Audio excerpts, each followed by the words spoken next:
सदगुरु सुखराम जी महाराज की 98 वर्ण है। हर जस पदराग गोड़ी एक चल रहा है।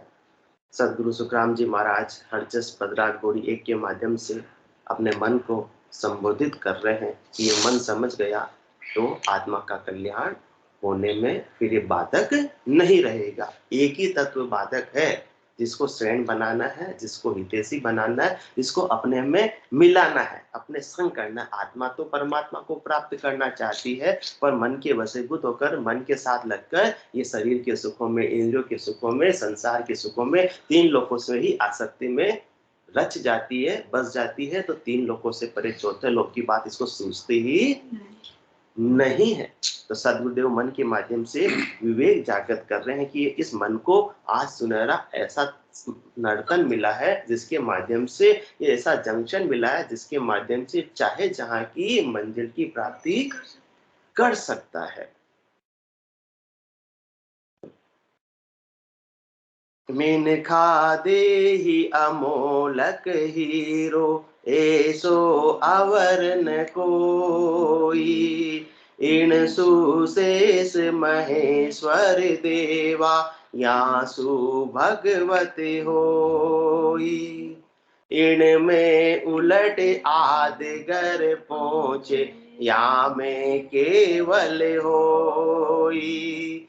इन सुदेव सकल तन सारा, इन सम अवरन कोई। कल की सत्संग चर्चा में अपन यहाँ चर्चा कर रहे थे इस साख पर कि इनमें उलट आदगर पहुंचे, या में केवल होई। इन सुदेव सकल तन सारा, इन सम अवरन कोई।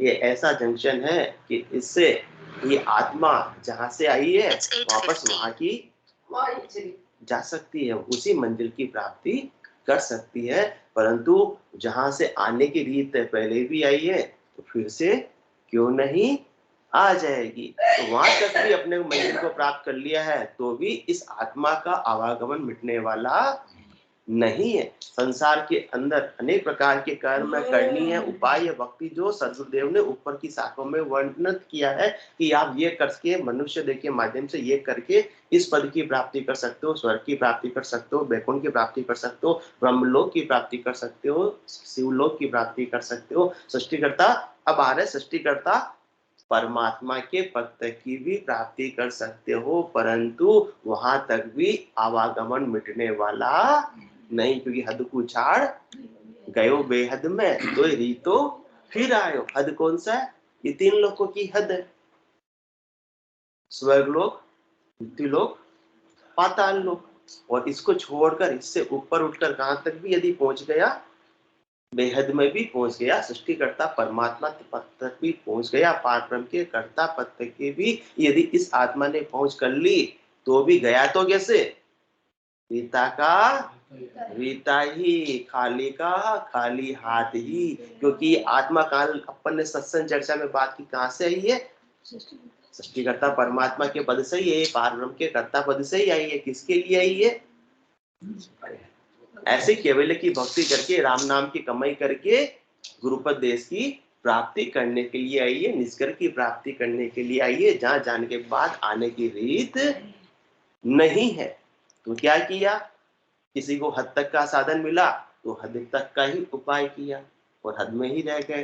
किसी ने बेहद तक का उपाय कर लिया तो सृष्टिकर्ता परमात्मा पद की प्राप्ति कर ली, कर्ता पद की प्राप्ति कर ली, आदगर की प्राप्ति कर ली। आदगर की प्राप्ति के बाद भी अनंत श्री सदगुरु सुखराम जी महाराज फरमा रहे हैं कि हद को छाड़ गयो बेहद में, तो ही रीत तो फिर आयो।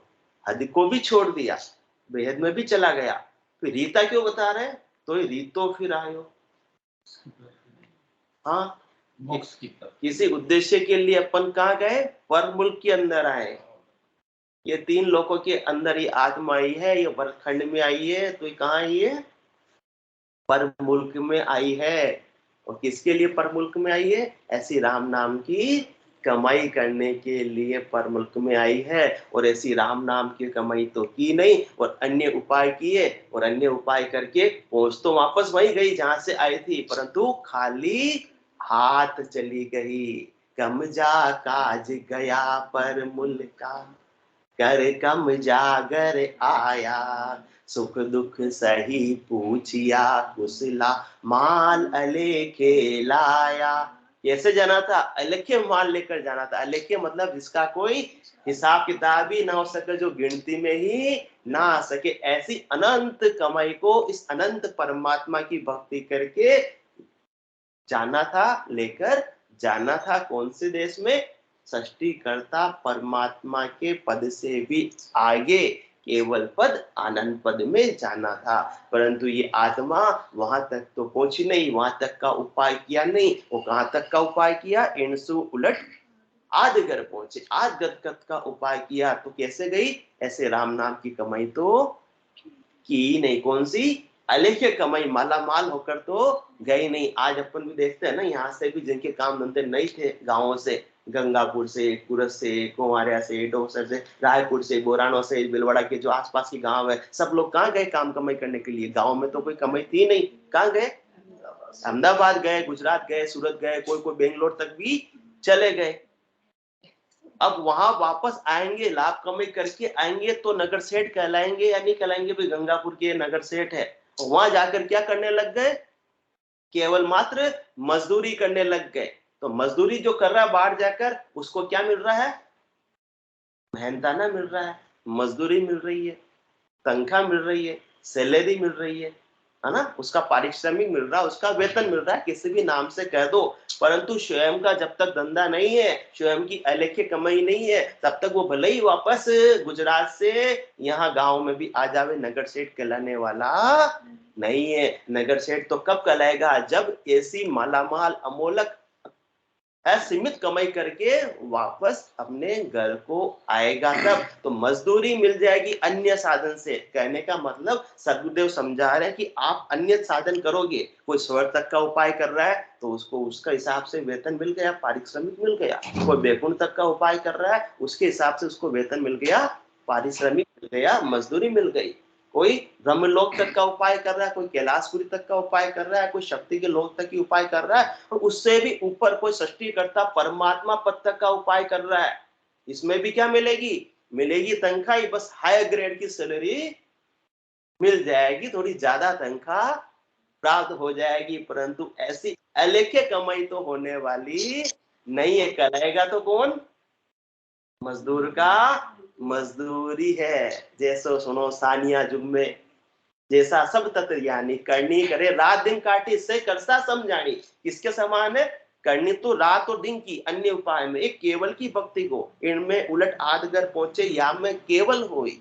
ये केवल की भक्ति के अलावा अन्य सारे जितने भी साधन हैं, उसके अंदर मेहनत तो सब खूब करते हैं, बहुत ज्यादा करते हैं, शरीर को कष्ट देते हैं, इंद्रियों का दमन करते हैं, कोई भूखे रहते हैं, कोई उपवास रहते हैं। कल भी अपन ने त्याग की बात थी, त्याग कर देते, कोई वस्त्रों का त्याग कर दिया, कोई घर का त्याग कर दिया, कोई धन का त्याग कर दिया, किसी ने भोजन का त्याग कर दिया, भाई ये नहीं खाना, ये खाना, केवल फलाहार पर रहना, केवल दूधाहार पर रहना, केवल पानी पीना इतना दिनों तक। तो इससे क्या होगा? करनी करे रात दिन काठी से करसा समझानी। किसके समान है? किसान के समान है, दिन रात खेत में मजदूरी करता है, बारिश में भी भीगता है, गर्मी भी सहता है, पसीने भी बहाता है, ठंड भी सहता है, उसके बाद में साल भर में उसको कितना मिल जाता है? बहुत अधिक मिल पाता नहीं है। और जो राजा होता है, वो राजा की तो बैठे बैठे ही, राजा को कौन सी ऐसी मेहनत मजदूरी करनी, उसके तो बैठे बैठे ही सारा कार्य हो रहा है, उसके टैक्स आ रहा है, कर आ रहा है, लगान आ रहा है, उससे उसका राज ऑटोमेटिक चल रहा है। तो यहां तक का पराक्रम कहां तक है? सृष्टिकर्ता परमात्मा पद तक, केवल पद से पहले पहले जो कर्ता पद है वहां तक तो मजदूरी ही मिलने वाली है। ऐसे अलेख्य कमाई, अमोलक कमाई, बिना हिसाब किताब की कमाई, असीमित कमाई इस आत्मा के नहीं हो सकती है। तो सदगुरुदेव फरमा रहे हैं, मन को समझा रहे, तुझे नौकरी बन के रहना है या मालिक भी बनना है? तुझे लिमिटेड कमाई तक ही सीमित रहना है या असीमित कमाई का जरिया बनना है? ये थोड़ा विचार करो। ये नर्तन आज आपको मन प्राप्त हुआ है, तुम स्वतंत्र हो। तुम चाहे तो नौकरी करके पूरे नर्तन को ऐसे ही खोकर चले जाओ, और चाहे तो अलेख्य कमाई कर कर केवल पद आनंद पद की प्राप्ति कर लो। मेहनत किसमें ज्यादा है? मजदूरी में मेहनत ज्यादा है। और लाभ किसमें ज्यादा है? केवल की भक्ति में लाभ ज्यादा है, जिसमें मजदूरी बिल्कुल न के बराबर है, क्योंकि उसमें अपनी करने का कोई काम ही नहीं है, अपने बल का कोई काम ही नहीं है। पहले शब्द जागृत होता है, किसकी मेहर से जागृत होता है? सदगुरु की मेहर से निज नाम की जागृति होती है। तो उसमें अपनी क्या करनी काम आई? अपना क्या बल काम आया? कुछ भी काम नहीं आया।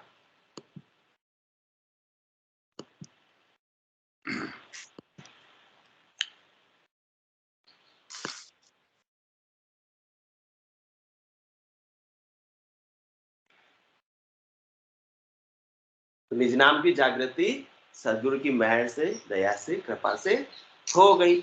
उसके बाद में आत्मा को केवल पद आनंद में कौन ले गया? ये निज नाम ले गया। तो इसमें अपनी करनी क्या रही? अपना बल क्या रहा? और जब करनी ही नहीं रही तो करने का कर्तृत्व, अभिमान भी नहीं रहा। ये फर्क है, बिल्कुल है कर्ता पद और अकर्ता पद पास पास में, दोनों ही पाद ब्रह्म के दो डिपार्टमेंट है, परंतु इतना फर्क है, प्राप्त करने का तरीका भी अलग है।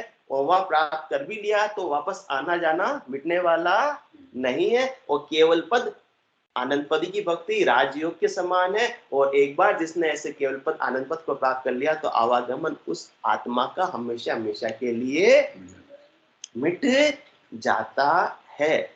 तो जो केवल पद आनंद पद से पहले पहले का कार्य है वो किससे? अपनी करने से, अपने बल से, अपने पराक्रम से, अपने पुरुषार्थ से, अपने हट से, अपनी तपस्या से आद्य की प्राप्ति हो सकती है। उसमें किसका जोर है?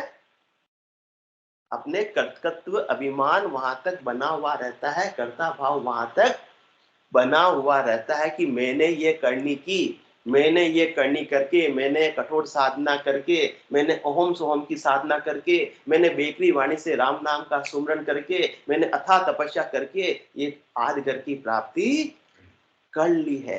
तो क्या भाव है? अभी तक तो कर्ता भाव है, कर्ता भाव है। तो जब तक कर्ता भाव है, कर्ता भाव के साथ में कोई भी करनी कर रहे हैं तो वो निश्चित रूप से कर्म बंधन उसके साथ में जुड़ा हुआ है, लगेगा ही लगेगा। तो कर्म बंधन जब तक आत्मा के साथ में जोड़ते जाएंगे तब तक तो आत्मा का आवागमन छूट ही नहीं सकता।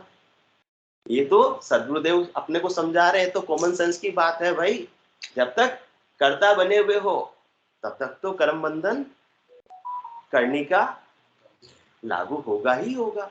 और जैसे ही अकर्ता बन गए और फिर उसके बाद में करनी भी कर रहे हैं, करनी करे निकर्म रहे, ऐसे युक्ति लखाए, सदा विलास त्रास नहीं मन में, भोग में जोग जमाए। तो करनी भी कर रहे हैं परंतु कर्ता भाव नहीं है, कर्तृत्व तो अभिमान नहीं, करने वाला मैं कौन हूं? मैं तो कुछ हूं नहीं। जो निज नाम की जागृति हुई किससे हुई? सदगुरु की मेहर से हुई। और केवल पद आनंद मत की प्राप्ति किससे हुई? निज नाम के माध्यम से हुई।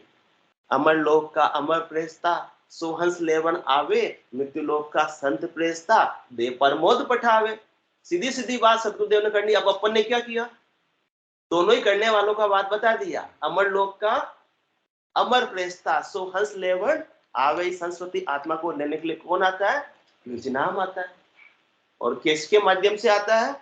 मृत्यु लोक का संत प्रेस्ता, दे प्रमोद पठावे। तो सदगुरुदेव का फरमा रहे हैं कि आपकी करनी से, आपके बल से, आपकी बुद्धि की विलासिता से, आपके ज्ञान से, आपकी पढ़ाई लिखाई से, आपके चातुर्य से, आपके होशियारी से आपको केवल पद आनंद पद मिलेगा।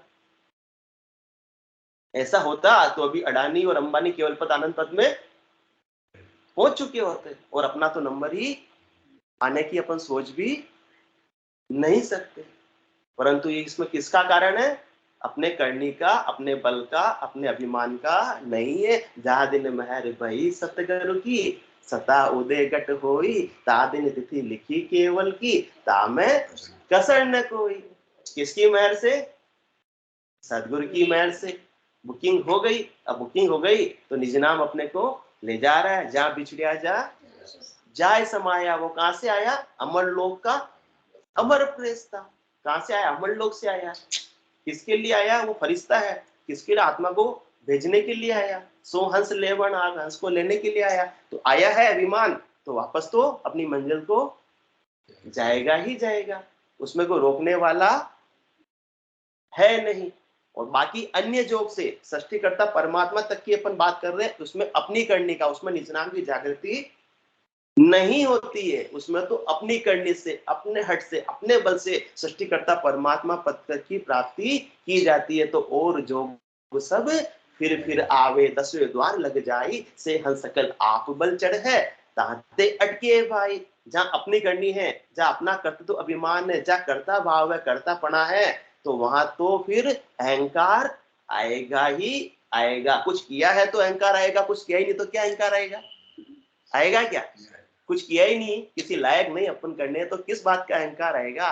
और नहीं, मैं सब कुछ कर सकता हूं, तो फिर अहंकार है या नहीं? मैंने ये प्राप्त किया है, तो अहंकार के साथ में तो 10वें द्वार को पार करके केवल पद आनंद पद में पहुंचना संभव ही नहीं है। क्योंकि अहंकार तो नन्हा होता है या मोटा होता है? मोटा होता है। और 10वें द्वार में जाने का रास्ता बिल्कुल बारीक होता है। एकदम जीणा बनकर ही ये आत्मा जा सकती है, गरीब बनकर ही जा सकती है। इसलिए गरीब निवाज बिड़द है वाको, धिंग निवाज न होई। जो अहंकार के साथ में मोटा बन जाता है, तो वो केवल पद आनंद पद को प्राप्त नहीं कर सकता। वो किसकी प्राप्ति कर सकता है? ऋण में उलट आदगर पहुंचे, यहाँ तक की प्राप्ति कर सकता है। क्योंकि यहाँ तक पहुंचने में बल का ही काम है, बल से ही यहाँ पर पहुंच सकते हैं। तो जब तक कर्ता भाव बना हुआ है, तो कर्म बंधन का भी कारण है। तो और जोग सब फिर आवे, 10वें द्वार लग जाए। कहां तक पहुंच गए? है बिल्कुल पास पास में, बिल्कुल बॉर्डर है। वो तो कर्ता पद की, अकर्ता पद की बिल्कुल बॉर्डर है, परंतु वहां तक ही जा सकते हैं, उससे आगे नहीं जा सकते। उससे बाकी केवल पद तो क्या, पार ब्रह्म लंग पहुंचो चावे, वो ऐसो पद वही, बस पार ब्रह्म को लांगना, कर्ता पद को लांग कर ही केवल पद आनंद पद में पहुंच सकते हैं, जहां जाने के बाद आने की रीत नहीं है। और यहाँ आपने तो क्या काम किया? आदिगर की प्राप्ति के लिए अपने बल का उपयोग किया, अपनी करने का उपयोग किया। यहाँ बेकरनी की वस्तु प्राप्ति नहीं हुई। बेकरनी की वस्तु कौन? ऐसी कुदरत कला, ऐसा नयनचर, ऐसा निज नाम, ऐसा केवल ज्ञान प्राप्ति नहीं हुआ। तो और जोग सब फिर आवे पहुंच। कल अपन ने बात की थी सांप सीढ़ी के खेल की। कहां से आए? 99 से फिर कर आ गए, बिल्कुल 4-5 पे नीचे आ गए। और जोग सब फिर आवे, 10वें द्वार लग जाई, से हंस सकल आप बल चढ़े। क्यों? कारण भी बता रहे, क्योंकि वो हंस भक्ति तो कर रहा है, हंस तो है, भक्ति तो कर रहा है, परंतु अपने बल पर कर रहा है। इसलिए ताते अटके भाई। बल का क्या होगा? बल का क्या होगा? अभिमान होगा ही ना होगा, अहंकार होगा ना होगा, कर्ता भाव है। तो मूल क्या कारण है? सृष्टिकर्ता परमात्मा से आगे नहीं जाने का। जब तक चार चीजें अपने साथ में रहेगी, जब तक अपना कर्ता भाव रहेगा, तो कर्ता भाव की वजह से अधिकार भाव रहता है कि ये सब मैं करने वाला हूं और ये मेरी वजह से है, इसलिए मेरा है। अधिकार भाव है। और अधिकार भाव की वजह से क्या आ रहा है? अहंकार भाव भी बना हुआ रहेगा। जब तक कर्ता भाव है, तब तक क्या रहेगा? अहंकार भाव भी रहेगा। और अपेक्षा भाव भी रहेगा कि मुझे इनसे बदले में कुछ सुख की प्राप्ति हो। और आग्रह भाव भी रहेगा, मतलब जिद का भाव भी रहेगा, हट का भाव भी रहेगा। मुझे होना ही ऐसा, प्राप्ति होनी ही चाहिए। जिसमें अपने बल का काम है ही नहीं, अपन ने कुछ किया ही नहीं, तो उसके अंदर तो सहजता आ जाती है। जो करो सो राम जी, मैं तो करता नाई, राम चरण जो मैं करूं, बड़ी चूक मुझ माई। केवल्य की भक्ति में अपनी करने का कोई काम ही नहीं है। जो भी है, दो का मैं तो है, दो की मेहर है। बार बार अपन वही बात कर रहे हैं, क्योंकि सदगुरु की, जिनके माध्यम से निज नाम की जागृति हुई, और एक निज नाम की जिसके माध्यम से आत्मा ने केवल पद आनंद पद की प्राप्ति की। उसमें और किसी तीसरे का, मतलब स्वयं का बल काम आता नहीं, स्वयं की करनी काम आती नहीं, स्वयं की शरीर की अभी क्षणिक अवस्था काम आती नहीं कि अपन धनवान है तो केवल पद आनंद पद को जल्दी से जल्दी प्राप्त कर लेंगे। हाँ, धनवान है तो किसी मंदिर में जाकर वीआईपी दर्शन तो आप कर सकते हो, पर घट के भीतर के दर्शन तो केवल्य की भक्ति के द्वारा ही हो सकते हैं। ये वीआईपी दर्शन के अधिकार तो केवल जिन पर सदगुरु की मेहर हुई है उनको ही प्राप्त हो सकते हैं। ऐसो समयो सदा ही हमारे, आठ पौर क्या साँझ सवेरे। तो ये केवल की भक्ति और ये आदगर की भक्ति बिल्कुल है, बिल्कुल नजदीक, परंतु है बहुत फर्क बड़ा। केवल की भक्ति में पांचों ज्ञान गेब का पावे, इसमें ऑटोमेटिक वेद सहित ज्ञान घट आवे, प्रेम भाव नैचो मन पावे, मोक्ष मिलन की यही उपाय, दूजी नहीं सृष्टि में भाई। और कोई सृष्टि के अंदर ऐसा कोई उपाय नहीं है केवल की भक्ति के अलावा परम मोक्ष की, परम विश्राम की प्राप्ति करने का। और ये इनमें उलट आज अगर पहुंचे कर्ता पद तक की भक्ति में, कर्ता पद तक पहुंच जाएगी तो भी आप तो वापस से आ ही जाओगे। और अपन किस खेत की मूली है, मूली भी नहीं मामूली है। जो बड़े बड़े अवतार है, जो सृष्टिकर्ता परमात्मा के ऑर्डर से, सृष्टिकर्ता परमात्मा के पद से, सृष्टिकर्ता परमात्मा पार ब्रह्म की कलाएं लेकर आते हैं, वो भी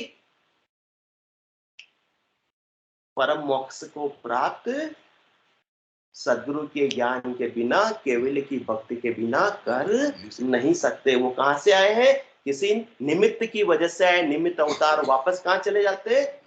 पार ब्रह्म से आए हैं और पार ब्रह्म में ही चले जाते हैं। और वो अपन रोज बात करें वहां से आने की रीत है। जब जब भी धर्म की हानि होती है, अधर्म का बोलबाला होता है, तो धर्म की स्थापना करने के लिए, अधर्म का नाश करने के लिए ऐसे निमित्त अवतार कहां से आते हैं? गुरुपद देश से नहीं आते, ससुरूप के देश से नहीं आते। वो कहां से आते हैं? वो आदिगढ़ से आते हैं, वो पार ब्रह्म से आते हैं, वो कर्ता पद से आते हैं। सृष्टिकर्ता परमात्मा की होन काल की कलाएं लेकर आते हैं। जैसे दशरथ नंदन भगवान श्री राम 14 कला लेकर आए, भगवान श्री कृष्ण 16 कलाएं लेकर आए, परंतु जिस निमित्त के लिए आए उस निमित्त को पूरा किया और वापस चले गए। वो 4 युगों की एक चौकड़ी होती है ना, सतयुग, त्रेता युग, द्वापर युग, कलयुग। ये क्या है? कल्लेपन बात की आत्मा क्या हो रही थी? बैठी बैठी क्या हो रही थी तोतला जी? बोर हो रही थी। तो ये खेल रच दिया। खेल की एक पूरी पारी चलती नहीं चलती, पहले बैटिंग तुम्हारी फिर बैटिंग हमारी, दोनों की बैटिंग हो जाती, खेल खत्म और वापस से नई पारी की रचना, नई पारी चालू हो जाती है। इसी प्रकार से 4 युगों का एक पारी चलती है। तो ये जो अवतार सृष्टिकर्ता परमात्मा के पद से आते हैं, जो क्या एक बार आते हैं? ये बार बार आते हैं। और केवल की भक्ति करके जो आत्मा चौथे लोक में चली जाती है, वो फिर एक भी बार नहीं आते। भले सृष्टि की कितनी बार रचना हो जाओ, सृष्टि महाप्रलय में चली जाओ, तो भी वहां बैठी आत्मा आनंद में अवस्थित रहती है। उसको वो घर खाली नहीं करना पड़ता है। ये इतना फर्क है इनमें। उलट आज घर पहुंचे और यहाँ में केवल होई चौसी तीर्थंकर ने ऐसे केवल की भक्ति करके केवल पद आनंद पद को प्राप्त किया। तो आज सपने में भी आते नहीं है। तो ये पहचान सदगुरुदेव बता रहे हैं। बाकी बहुत जीना फर्क है, ऐसे तो बहुत मामूली फर्क है, परंतु फर्क बहुत वैसे मोटा है। इसमें कर्ता पद और अकर्ता पद की पहुंच कैसी है, ये पहचान और सदगुरुदेव खुलासा करते हैं कि चौथे पद तो वे जन पूगा जाया परीक्षा होई, तीन लोक में कोई न लखिया ज्ञान दृष्टि कर जोई, सुन अवतार अलख सो बाजे बार बार यहाँ आवे, कह सुख राम तीर्थंकर पूगा कोई सपने आण बतावे। कहां से आ रहे हैं वो? सृष्टिकर्ता परमात्मा के पद से कलाएं लेकर। कौन? निमित्त अवतार। किसी न किसी उद्देश्य की प्राप्ति हुई, वापस चले गए। वापस से फिर अधर्म के नाश करने के लिए और धर्म की स्थापना के लिए फिर से आ जाते हैं। चौथे पद तो वे जन पूगा जहां या परीक्षा हो, इनकी परीक्षा बता रहे, पहचान बता रहे, ऐलान बता रहे, सेनानी बता रहे। कि तीन लोक में कोई न लखिया। फिर वो तीन लोकों में नजर भी नहीं आते, ऐसे गायब हो जाते हैं कि बस अब तो सदा सदा के लिए आनंद में अवस्थित। अब तुम्हारे टीम टाम से, जाम जमेले से अब हमको कोई मतलब नहीं है। तीन लोक में कोई न लखिया, फिर वो किसी को भी नजर आते नहीं। और ऐसे तो नजर आना दूर की बात है, सपने में भी किसी को नजर आते नहीं। तीन लोक में कोई न लखिया, ज्ञान दृष्टि कर जोई। जिन्होंने ऐसे केवल की भक्ति करके केवल पद आनंद पद को प्राप्त कर लिया, वो वापस से तीन लोकों में नजर आते नहीं। मतलब तीन लोकों में आने का उनका कोई कारण रहा नहीं। और जिन्होंने आज घर की प्राप्ति की है, वो तो क्या करेंगे? सुन अवतार अलख सो बाजे। बाजते हैं कहां से? करने में चलो करतार तो है ही है, भगवान तो है ही है, परंतु अलख, सुन अवतार अलख सो बाजे। अलख किसको कहते हैं? जो लखने में नहीं आते, परंतु वो तो बार बार सबको नजर आते नहीं आते। जब जब भी धर्म की हानि होगी और धर्म की अधर्म का नाश करना होगा, तो धर्म की स्थापना के लिए तो नजर आते नहीं आते, लखने में आते नहीं आते। इन चरम चक्षुओं से भी लखने में आते हैं, नजर में आते हैं। अपना कार्य करते हुए सबको उस समय पे, उस काल में, उस परिस्थिति में सबको दिखते हैं। सुन अवतार अलग सो बाजे। बाजने के तो, कहलाने के तो क्या है, वो अलग है, परंतु लखने में तो दिख तो रहे। क्यों क्यों दिख रहे हैं? क्योंकि उनकी पहुंच कहां तक की हुई? करता पक्की। सुन अवतार अलख सो बाजे। बाजने के हैं भाई, पर बार बार यहाँ आवे, बार बार आ जाते हैं, उनको भेज दिया जाता है। जैसे कोई युद्ध होता है तो सैनिक तैयार रहते नहीं रहते हैं? जैसे ही बिगुल बस गया, ऑर्डर हो गया, और सब सैनिक रण क्षेत्र में रवाना हो जाते हैं। फायर ब्रिगेड भी तो नगर परिषद में पड़ी हुई रहती है, और जैसे ही कोई सूचना आई और ये दौड़ लगाई। सुन अवतार अलख सो बाजे, बार बार यहाँ आवे। और जो केवल पद आनंद पद में पहुंच गई आत्मा, उनको कोई लेना देना नहीं है। चाहे सृष्टि की कितनी बार रचना हो जाओ, चाहे सृष्टि महाप्रलय में चलो जाओ, आंधी आ जाओ, तूफान आ जाओ, उनको कोई लेना देना नहीं है। वो उनका परमानेंट कारज है। इतना फर्क है, सदगुरुदेव समझा रहे हैं। मेहनत तो दोनों में ही कर रहे हो आप।